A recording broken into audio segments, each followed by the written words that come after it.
Shut up and sit down. चलिए आइए अब हम लोग देखते हैं 4.3 गांधीज़म।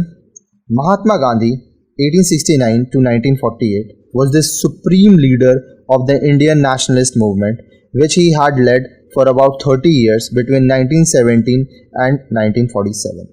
महात्मा गांधी, जिनका जन्म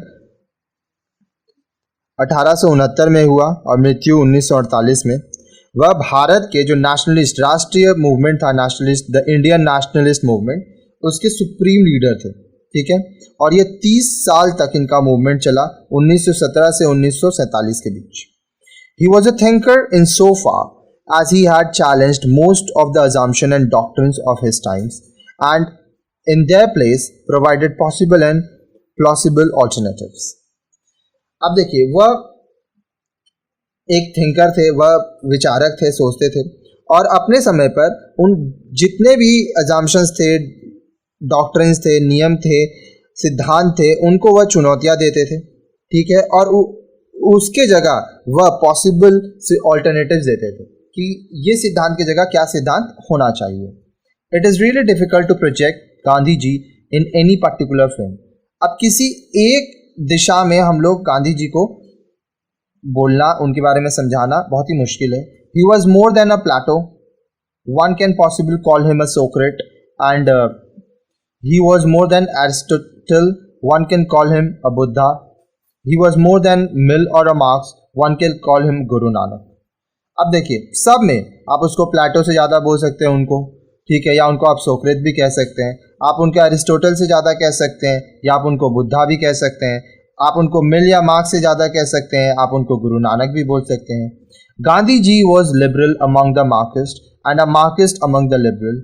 He was a Democrat among the individualists and an individualist among the socialists. उनमें हर एक प्रकार का गुण था। He was an idealist among the realists and the realist among the idealists. He had combined in himself the virtues of all known ideologies, past and present. उनमें हर एक प्रकार के जो विचारधारा थे, चाहे वो भूतकाल के हो या वर्तमान काल के, उस समय जो था वो सारे उनमें मौजूद थे। वो सब चीज को मिलाकर एक बहुत ही अच्छे इंसान थे।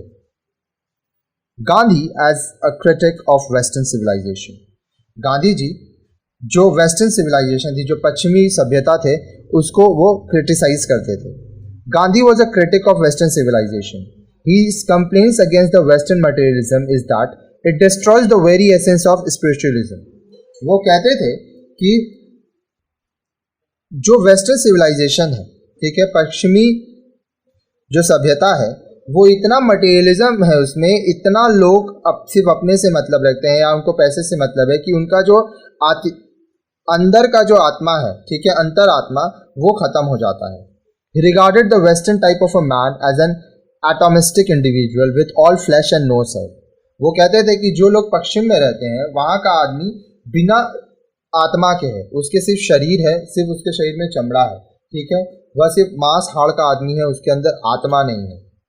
As against the state that existed in the West, Gandhi ji advocated what he called the Ram Rajya as against the Western style of managing things through the centralizing forces. He stood for a decentralized polity. अब देखिए, जो states थे, राज्य थे उस समय, जो पश्चिम में थे, उसके खिलाफ गांधी जी बोलते थे। वो कहते थे यहाँ पे राम राज्य है, ठीक है, और जो वेस्टर्न स्टाइल था उसके अगेंस्ट में थे कि हर एक चीज को वो सेंट्रलाइज्ड एक फोर्स था जो सब चीज को मैनेज करता था, कुछ लोग थे जो सब चीज के ऊपर राज करते थे। वो डिसेंट्रलाइज्ड पॉलिटी के बारे में बात करते थे, वो ऐसे राजनीति के बारे में बात करते थे जो डिसेंट्रलाइज, जो एक तक केंद्रित ना हो, जहां पर बहुत लोग मिल के करें काम. As against materialism, industrialisation and capitalism, he made a strong plea for swadeshi, cottage industry and the theory of trusteeship. अब देखिए, मटेरियलिज्म, इंडस्ट्रियलाइजेशन, कैपिटलिज्म, इसके अगेंस्ट में वो ये चाहते थे कि लोग स्वदेशी बने, वो कॉटेज इंडस्ट्रीज लगाए, ठीक है, फिर वो ट्रस्टीशिप के बारे में बात करते थे, वो चीज़ों को संरक्षित करने के बारे में बात करते थे. 4.3.2 State decentralization, cottage industry, trusteeship. आइए एक एक करके इनके बारे में पढ़ते हैं हम लोग डिटेल में। Gandhi ji is not an admirer of the type of the state that exist in the western society. पश्चिम समाज में जिस प्रकार के राज्य थे, गांधी जी उसको एडमायर नहीं करते थे, उसको पसंद नहीं करते थे। For him the western state represented violence is in a concentrated form, it is a soulless machine. उनके अनुसार जो पश्चिम राज्य थे, पश्चिमी राज्य में एक मशीन की तरह लोग काम करते थे, एक मशीन थे जिनमें आत्मा नहीं है, उनको सिर्फ हिंसा से अपना काम करवाना रहता था। Accordingly Gandhi ji as a philosophical anarchist admitted the state but very unwillingly only when it is most needed। अब देखिए, तो गांधी जी जो कि एक फिलोसॉफिकल एनार्किस्ट थे, ठीक है, वो राज्य को तब माने थे जब मतलब चाहते नहीं थे, लेकिन जब जरूरत था तब अपनाए थे। Anarchist is the one who is opposed to every type of state. Anarchism is a theory of lawlessness, without state, without government, without law। अब देखिए, अनार्किस्ट कौन होते हैं? वो होते हैं जो हर एक प्रकार के राज्य के खिलाफ होते हैं, ठीक है। अनार्किज्म एक ऐसा थ्योरी है, एक ऐसी सिद्धांत है जिसमें कानून नहीं है, कोई राज्य नहीं है, कोई सरकार नहीं है, ठीक है। Gandhism stands for a non-violent state based on the consent of the people, the near unity in the society।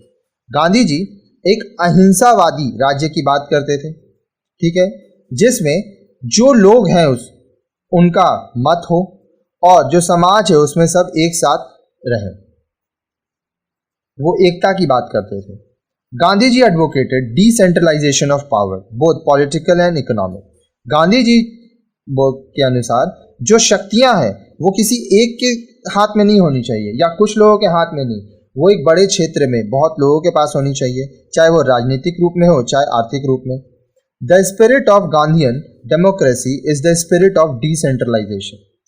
अगर गांधीयन डेमोक्रेसी की बात करूं तो उसका जो स्पिरिट था वो क्या था कि डिसेंट्रलाइजेशन हो, ठीक है, चीजें सबके बीच में हो। Decentralisation means devolution of power at each level beginning from the individual और local unit and reaching the apex. कहने का मतलब क्या है? जो शक्तियां हैं वो नीचे से सबके हाथ में आके ऊपर तक आए, ठीक है, छोटे छोटे लेवल पे, हर एक स्तर पे लोगों को शक्तियां मिले ताकि वो अपने कार्य को अच्छे से कर सके, अपने जीवन को अच्छे से जी सके। सिर्फ कुछ लोग सबके ऊपर राज ना करें। The essence of decentralization, according to Gandhi ji, is that all powers flow from below and go up in ascending order। अब देखिए, जो डिसेंट्रलाइजेशन का मतलब था गांधी जी के अनुसार वो ये था कि जितनी भी शक्तियां हैं वो सबसे नीचे से, ठीक है, एकदम छोटे से छोटे वर्ग से होते हुए ऊपर की तरफ जाए। So considered political power, the Gandhian scheme is vested in the individuals, the center of all activity, and the repository of Swaraj from individual. Power is transferred to the village, from village. The power goes to the higher unit and ultimately ends up with the central or national government, which practically performs only the coordinating function। तो अब अगर मैं राजनीतिक शक्तियों की बात करूं तो ये एक एक व्यक्ति से आरंभ हो, ठीक है, स्वराज हो। स्वराज कहाँ से आता है? एक एक आदमी का, वो अपने हिसाब से अपने काम को कर सके। फिर गांव तक आए वो, ठीक है, गांव में जितने लोग हैं उनको गांव देखे, फिर गांव से वो जो पावर है उससे ऊपर जाए, फिर ये जो सेंट्रल गवर्नमेंट हो या नेशनल गवर्नमेंट, वहां तक शक्तियां पहुंचे। अब देखिए, सेंट्रल गवर्नमेंट और नेशनल गवर्नमेंट का काम क्या होता है? सब चीजों को एकत्रित करके रखना, सारे काम को सही से हो ये चीज देखना। Thus what is and what cannot be done by the individual is done by the village. What is not done by the village is done by the local or regional government. What is not done by the regional or provincial government is done by the central or national government। कहने का मतलब वो काम जो एक व्यक्ति नहीं कर सकता वो गांव करे उसके लिए, वह काम जो गांव नहीं कर सकता वो लोकल गवर्नमेंट या रीजनल गवर्नमेंट करे, ठीक है, वो काम जो लोकल या रीजनल गवर्नमेंट नहीं कर सकता वो सेंट्रल गवर्नमेंट करे। तो देखिए, शक्तियां क्या है? एक छोटे से स्तर से वो आस्ते आस्ते बड़े रूप में आ रही हैं। The spirit of Gandhian Ram Rajya is that it is a self-regulating system where everyone is one's own ruler and not a hindrance to one's neighbor। तो ये जो गांधीयन राम राज्य का जो स्पिरिट था उसमें क्या था कि हर एक व्यक्ति अपना खुद का मालिक हो, ठीक है, वो किसी और के काम में टांग ना अड़ाए, किसी और के तकलीफ ना दे, वो अपने काम को खुद से करे। Gandhi's concept of decentralisation has an economic aspect. अब गांधी जी का जो डिसेंट्रलाइजेशन का जो कॉन्सेप्ट था उसका एक आर्थिक नजरिया भी था, ठीक है। He argued for the devolution of economic power as well. अब ये जो आर्थिक शक्तियां हैं इसको भी डिवोल्यूट करना, ठीक है, इसके अगेंस्ट में वो बोलते थे, ठीक है। He advocated village economy through the promotion of the village small cottage industries. वो चाहते थे कि जो गांव का जो अर्थशास्त्र है वो अच्छा हो ताकि गांव आगे बढ़े, छोटे छोटे कॉटेज इंडस्ट्रीज लगे। In fact he was for the self reliant village economy. वह चाहते थे कि जो गांव का अर्थशास्त्र हो, जो आर्थिक स्थिति हो, वो ऐसा हो कि गांव उसको खुद संभाल सके। His concept of Swadeshi is that spirit which requires us to serve our immediate neighbors and use things produced in our neighborhood in preference to those more remote. अब वो जो उनका जो कॉन्सेप्ट था स्वदेशी, इसका मतलब क्या हुआ कि आपके जो पड़ोसी हैं उनकी जो ज़रूरतें हैं वो आप पूरा करें, और जो आपके पड़ोसी चीज़ें बना रहे हैं आप उनको पहले इस्तेमाल करें, उनको खरीदें, ना कि दूर के चीज़ों को। अगर मान लीजिए आपका जो ज़रूरत है वो आसपास ना मिले तब आप किसी और से लें। Gandhi ji favored the revival of indigenous industries so that people could have enough to eat. Gandhi ji ये चाहते थे कि जो इंडिजीनियस इंडस्ट्रीज है वो वापस लगाया जाए ताकि लोग इतना काम कर सकें, उनके पास इतना काम हो कि वह अपना जीवन जी सके, खा सके। In his opinion, any kind of economy which exploited people and helped concentrated wealth in fewer hands stand condemned. उनके अनुसार कोई भी ऐसा जो अर्थशास्त्र हो या आर्थिक स्थिति हो जहां पे जो कुछ लोग मिलके काफी सारे लोगों को शोषित करें, कुछ लोगों के हाथ में पैसा हो, तो ये स्थिति बहुत ही निंदा करने वाली है, ये स्थिति बहुत ही गलत है। जो भी है सब में होनी चाहिए, ये नहीं कि कुछ ही लोगों के हाथ में ज़्यादा पैसा हो और वो लोगों का शोषण करें। Gandhi ji's ideas of trusteeship was unique. Gandhi ji का जो विचारधारा था ट्रस्टीशिप को लेके वो बहुत ही यूनिक था, अनोखा था। It was unique because it aimed at establishing cordial relation between the capital and the labour. ये अनोखा इसलिए था क्योंकि इसमें एक पूंजीवादी लोग जिसके पास पैसा है और एक मजदूर, उसके बीच में संबंध बनाने की, अच्छे संबंध बनाने की बात की गई। Declaring all property to be the property of the community as a whole, Gandhi ji pleaded that all the employers, industrialist, capitalist and the like are the trustees of what they hold. अब देखिए जितने भी संपत्ति है, ठीक है, अब ये माना जाए कि ये पूरे समाज का है, ये कम्युनिटी का है संपत्ति, ठीक है। और गांधी जी रिक्वेस्ट किया सभी एम्प्लॉयर्स को, चाहे वो इंडस्ट्रियलिस्ट हो, कैपिटलिस्ट हो या उनकी तरह हो, कि आप लोग एक ट्रस्टी की तरह बनिए उन चीज़ों का जो आपके पास है। As such they are entitled for only for the money they need to satisfy their necessities as do the employees the workers. अब इससे क्या हुआ कि उनको उतना ही पैसा मिले जितना उनको ज़रूरत है ताकि वो अपनी ज़रूरतों को पूरा कर सके, जैसा कि वर्कर्स को, एम्प्लॉयज को मिलता है। For Gandhi ji no individual is the owner, all work and all the workers, everyone gets for the service one renders, the profit is not of the owner but it what's belong to the community.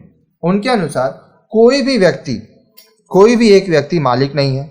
जितना भी काम हुआ है, जितने भी लोग काम किए हैं, सब जो सर्विस दी है, सेवा दिए हैं, और जो प्रॉफिट हुआ है वो मालिक का नहीं है, सब कुछ कम्युनिटी का है, समुदाय का है। जितने लोग उसमें हैं वो सबका है, समाज का है। क्या चीज़? जो प्रॉफिट हुआ है। The employers are the trustees and not the masters, the employees are necessary components of the enterprises are the workers and not the slaves. अब जो लोग नौकरी दे रहे हैं वो कौन है? वो ट्रस्टीज हैं, वो मालिक नहीं है। और जो लोग काम कर रहे हैं, एम्प्लॉयज, वो उस एंटरप्राइज के एक नेसेसरी कंपोनेंट है, मतलब उनकी ज़रूरत है, वो मजदूर हैं, किसी के गुलाम नहीं है। ends and means. 4.3.3 ends and means. According to Gandhi ji, end and means constitute two aspects of the same reality, that is two sides of the same coin. Gandhi ji के अनुसार एंड्स एंड मीन्स, इसमें क्या है, ये दो धारणा बताती है एक ही सच्चाई के. हम लोग कहते हैं ना, सिक्के के दो पहलू हैं ये. They form an organic whole.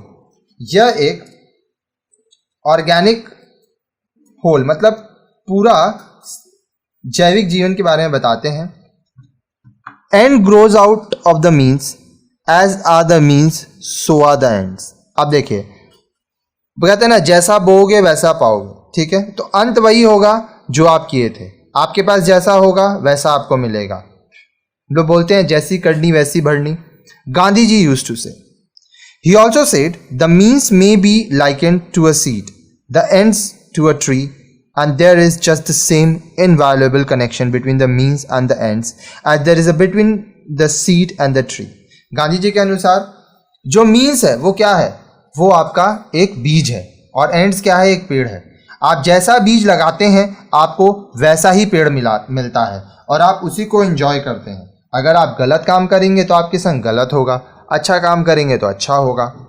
He argued that the state cannot attain its ideal character as long as the means are tainted with violence.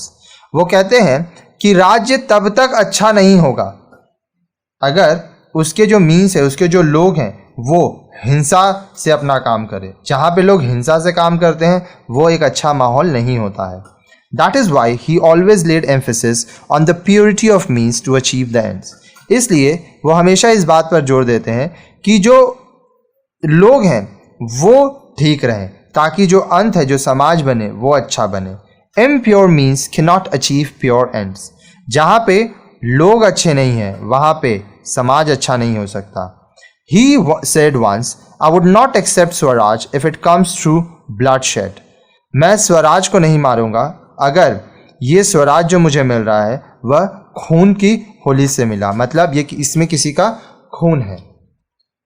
Again for me, अहिंसा comes from स्वराज. अब मेरे लिए अहिंसा जो है, ठीक है, वो स्वराज से आता है. So close and inseparable is the relation between the two that if one takes care of the mean, the ends will take care of themselves. अब देखिए, बहुत ही नज़दीकी रिश्ता है एंड्स और मीन्स का. इसको ये कभी भी इनको अलग नहीं किया जा सकता. अगर एक इंसान सही बीज बोएगा तो उसको फल अच्छा मिलेगा, वैसे ही अगर एक इंसान अच्छा होगा तो अच्छा समाज मिलेगा. आप मीन्स का ध्यान रखिए, एंड्स आपको अच्छा ज़रूर मिलेगा. Furthermore, the realization of the goal has to be for Gandhi ji in proportion to that of the means. ठीक है, अब आपका जो उद्देश्य है, जो आपको पाना है, आपका जो लक्ष्य है, अगर आप उसके बारे में सोचेंगे तो वो उसी प्रपोर्शन में होगा जितना आप काम किए हैं. गांधी जी was no Machiavelli. For Machiavelli, end justifies the means. For Gandhi ji, means justify the end. अब गांधी जी मैकियावेली की तरह नहीं सोचते थे. मैकियावेली के हिसाब से जो एंड्स था वो बताता है कि मीन्स कैसा था, लेकिन गांधी जी कहते थे कि नहीं, आपका जो मीन्स है उसके ऊपर आपका एंड्स निर्भर करेगा. और ये है भी. 4.3.4 society and Sarvodaya. Gandhism is not only a theory of politics, economy, religion, strategy, but also there is a theory of society. Gandhi ji का जो सिद्धांत है वह सिर्फ राजनीतिक, आर्थिक, धार्मिक या स्ट्रैटेजी बनाना, आयोजन करना, चीज़ों के बारे में सोचना, इतना तक नहीं था. यह सामाजिक सिद्धांत भी था. Gandhi ji's whole social philosophy is a philosophy of equality. Equality not in the sense of absolute equality, but in the sense that as human beings all are equal. अब देखिए, गांधी जी का जो सामाजिक सोच था, ठीक है, जो सिद्धांत था, वो ये था कि सब एक समान है. अब देखिए, यहाँ पे क्वालिटी की बात नहीं की जा रही है, ठीक है, यहाँ पे बात की जा रही है कि हर एक इंसान बराबर है. A society based on equality, according to Gandhiji, is a society which rejects any and every type of discrimination, either on the basis of caste, creed, class, sex, race or region. Gandhi ji के अनुसार एक ऐसा समाज जहां पर सब बराबर हो, वो होना चाहिए. कोई भी समाज को किसी में भी भेदभाव नहीं करना चाहिए. वो भेदभाव चाहे कुछ भी हो, जाति के, धर्म में, रंग रूप, आप लड़का है लड़की हैं, किस समुदाय से आते हैं, ठीक है, आपको भेदभाव नहीं करना चाहिए। We are born as human beings not as Hindus और Muslims. We are born as human beings not as upper caste और बीइंग अ दलित। हम लोग का जन्म एक इंसान के रूप में हुआ है, ना कि हम लोग हिंदू में जन्मे थे ना मुस्लिम में जन्मे थे। ये तो हम लोग को बाद में मिला। हम लोग इंसान में जन्म लिए, ना तो हम लोग कोई अपर कास्ट में जन्म लिए, ना कोई दलित बने। Gandhi ji is oppose to all types of discriminatory tendency and trends. अब देखिए, जितने भी तरह के लोग भेदभाव करते थे उन सब के खिलाफ थे Gandhi ji. For him there is only one caste, one class, one religion, one race and that is humanity. उनके लिए सिर्फ एक ही जात है, एक ही क्लास है, एक ही धर्म है, एक ही रेस है, और वो है इंसानियत। He therefore did not admit any discrimination. इसलिए वह किसी भी तरह के भेदभाव को नहीं मानते थे। In fact he was more for the welfare of the weaker, that is for women as compare to man, for the weaker section of the society, the Harijans, the Dalits. इसलिए वो क्या करते थे, जो लोग समाज में कमज़ोर थे वह उनके भले की काम करते थे, खासकर महिलाओं के लिए। पुरुष से अगर तुलना में करूं तो समाज के जो कमज़ोर लोग थे, जैसे हरिजन थे, दलित थे, उनके लिए वो सोचते थे, उनके लिए काम करते थे। It is not that he wanted to deprive A and give it to B, it is that he wanted to give B more as to be enable him to get the heights of the A। ऐसा नहीं है कि वो किसी एक का चीज किसी दूसरे को देते थे, वह यह चाहते थे कि जो दूसरा है उसको इतना मिले कि वह पहले के बराबर आ सके। He advocated equality so as to level people in social, economic and political hierarchy। अब देखिए, वह लोगों में बराबरी की बात करते थे, सामाजिक रूप में, आर्थिक रूप में और राजनीतिक रूप में। His concept of equality aimed at bridging the gaps and not distancing them। वह यह चाहते थे, जो उनका उद्देश्य था, जो सिद्धांत था बराबरी का, वह यह था कि लोगों के बीच में दूरियां ना हो, वो लोग एक दूसरे के करीब हों, एक दूसरे के बराबर हों, साथ जिए। Gandhi जी's concept of Sarvodaya sums up his view on the kind of the society he used to dream। Gandhi ji का जो सर्वोदया का सिद्धांत था, उसमें उनके विचारधारा के बारे में बात की गई है।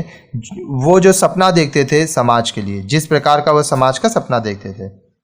सर्वोदया, as Gandhi ji has visualized, is the greatest good of all the members of the society। देखिए, सर्वोदया जो कि गांधी जी सोचते थे, विचार रखते थे कि एक ऐसा समाज बनेगा कि जिसमें जितने भी लोग होंगे वो एक दूसरे की भलाई करेंगे। It is the welfare of all, यह सब के भले के लिए है। It is the good for the individual together with the good of all the individual, that is the good of each with the good of all. इसमें एक व्यक्ति अच्छा करेगा अपने लिए भी और सबके लिए भी, मतलब अपना भी भला करना है और सबका भला करना है। The concept of the good in Sarvodaya is not merely material, it is moral and spiritual as well. अब ये जो सर्वोदया का जो सिद्धांत था, इसमें ये नहीं है कि सिर्फ आप मटेरियल वास्तु रूप में आप कुछ करें, ये मानसिक रूप में आत्मा से आप लोगों के लिए करें। अब देखिए, जो स्टूडेंट हमारे वीडियोस को लाइन से पढ़े हैं वो अभी तक क्या क्या सीखे हैं। देखिए, what you have learned in this lesson, you have learned about 3 major political theories, liberalism, Marxism and Gandhism. अब ये जो चैप्टर था, इसमें आप 3 प्रमुख राजनीतिक सिद्धांतों के बारे में पढ़े थे, लिबरलिज्म, मार्क्सिज्म और गांधीज्म के बारे में। You know that liberalism is the political philosophy which advocates the autonomy of individual, the constitutional state and the responsive government, rights and liberties of the individual, free press, rule of law, impartial judiciary, decentralization and the like। आप जानते हैं कि liberalism में आप क्या पढ़े थे। ये एक राजनीतिक सिद्धांत है जिसमें यह कहा जाता था कि लोगों के पास आज़ादी हो, स्वतंत्र विचार हो, उनका एक संवैधानिक राज्य बने, जो सरकार हो वो लोगों के लिए काम करे, ठीक है, हर एक व्यक्ति के पास अपना अधिकार हो, उसके पास आज़ादी हो, स्वतंत्रता हो अपनी, जो प्रेस है, जो मीडिया है वो आज़ाद हो, सबके लिए एक कानून बने, जो न्याय है वो सबके लिए बने, डिसेंट्रलाइजेशन हो, मतलब किसी एक के पास सत्ता ना हो। You know You also know that Marxism is a political philosophy of the working class which advocates equality, social justice, absence of all types of exploitation, a planned economy with employment for each and all. आप ये भी जानते हैं कि Marxism में आप क्या पढ़े, ये एक राजनीतिक विचारधारा है। किसके लिए? वर्किंग क्लास के लिए, जो लोग काम करते हैं, मजदूरों के लिए, श्रमिकों के लिए, जो कि कहता है कि सब बराबर हो, समाज में सबके लिए न्याय हो, किसी भी तरह का शोषण ना हो किसी के साथ। एक ऐसा अर्थशास्त्र बने जो कि सुनियोजित हो, प्लान्ड हो, जिसमें सभी को नौकरी मिले, सभी को काम मिले। You also know Gandhism is a political philosophy of satya and ahimsa, an alternative solution of all the problems faced by humanity, a synthesis for all major political ideologies of the world. आप ये भी पढ़े, ये भी जानते हैं कि गांधीज्म क्या है। ये एक ऐसी राजनीतिक धारणा है जो कि सत्य, सच्चाई, अहिंसा, नॉन वायलेंस के ऊपर है, ठीक है, और जितना भी इंसानियत को समस्याएं हुई इसका ये एक सॉल्यूशन देती है, ठीक है, और जितना भी दुनिया में राजनीतिक विचारधारा है उसको लेकर ये चली और अपना भी विचारधारा यहाँ पर गांधी जी दिए थे। तो यहाँ पे देखिए ये वीडियो भी कंप्लीट होता है। अब नेक्स्ट वीडियो भी देखिए, बहुत सारा वीडियोस है पॉलिटिकल साइंस में। फिर साथ साथ आपको जो भी क्वेश्चन पूछना है, जो भी आपका डाउट है, ऊपर मेरा व्हाट्सएप नंबर दिया हुआ है, आप उसमें मैसेज कीजिए, आपके क्वेश्चन का आंसर जल्द से जल्द दे दिया जाएगा। Thank you.